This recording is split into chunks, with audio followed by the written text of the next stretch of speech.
Hey friends, Kevin here, and I'm going to try to answer a question that comes up a lot in van life or Class B vans, different RVs. And the question is this: should I just buy a power station, or should I put my own system together, my own inverter, my own batteries? And the answer to that question is going to be different for different people. Now, if you go into forums and news groups, you're going to find people arguing about this, and the people building their own systems are saying that the people that buy power stations are complete idiots because they're spending too much money, yada, yada, yada. The power station people are banging on the people that are building it themselves. So I'm going to try to explain the differences in these so you can decide.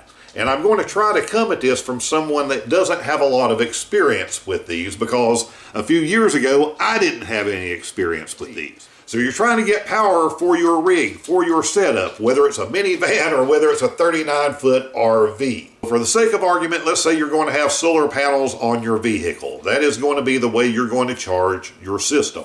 There are three parts to these systems, whether you're building them yourselves, whether you have a power station. So you are going to have a solar controller. That is the little box that goes between your solar panels down to your batteries. It just controls everything to make sure your batteries get the right charge.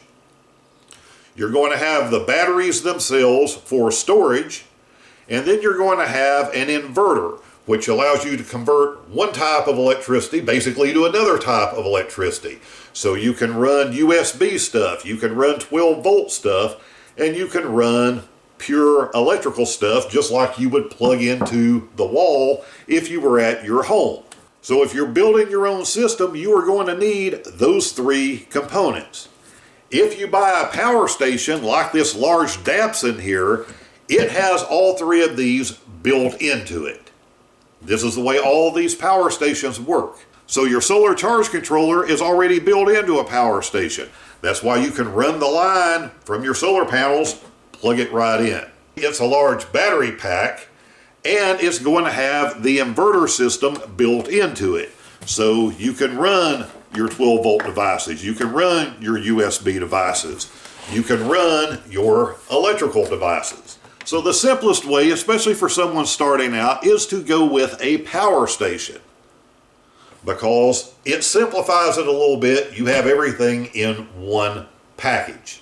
But, and this is where the people in these groups are right, you are going to pay a little bit of a premium for that, compared to if you bought those three components and did it yourself. So let me give you some examples in cold hard cash. If you're going with a large power station, something that is 2,000 watt hours of storage capacity roughly, you are going to be in the $1,000 to $1,500 range. So now let's talk about building a system yourself. You're going to need those three components. You're going to need the solar charge controller. Those things are around $50, and that's from a good brand like Renogy. Second, you are going to need a battery for storage. A killer system from Lithium, this monster size 230 amp hour battery, this equates to 2,944 watt hours. This thing is massive. And a battery like this you can get for less than $600. I'm going to put the links down below.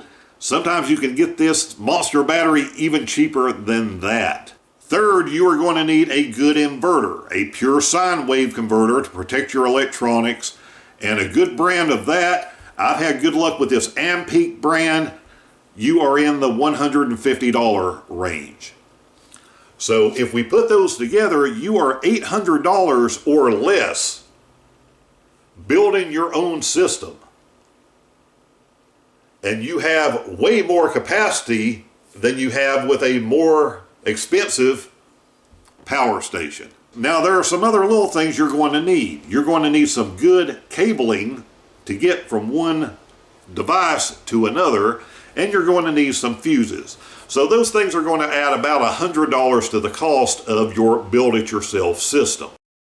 But it's still a pretty big difference. You're ending up with much better capacity. With that Lithium battery, you have something that has built-in winter freeze protection, just really well made, really well thought out. So while there is no wrong answer to this, I do have some recommendations, and here they are.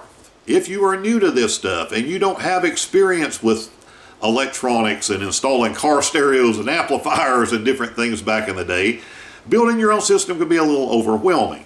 So if you have something like a minivan, I would say go with the power station. If you're doing a larger vehicle, a cargo van, and you are trying to do a full build and tear everything out and start over, at that point I think you can go either way.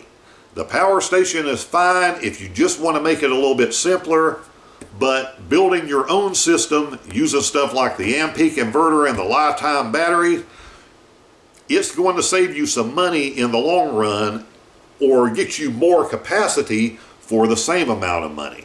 If you're dealing with an RV type system, and that includes Class B vans like Road Trek and Pleasureway, they are already going to have some of these things in there. You are already going to have what they call house batteries, and that if it's an older rig, it's going to be the older lead acid batteries. They're not going to have a lot of storage capacity.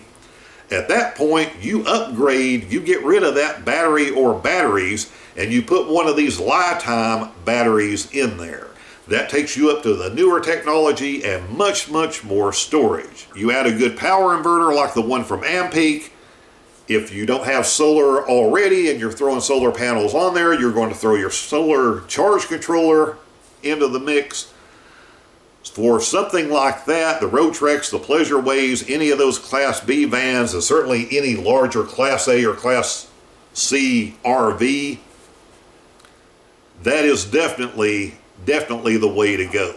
If you have any questions of anything that I didn't cover well or maybe seemed a little bit confusing, put those questions down there also. Myself and others will jump in, try to help you out, try to answer those questions.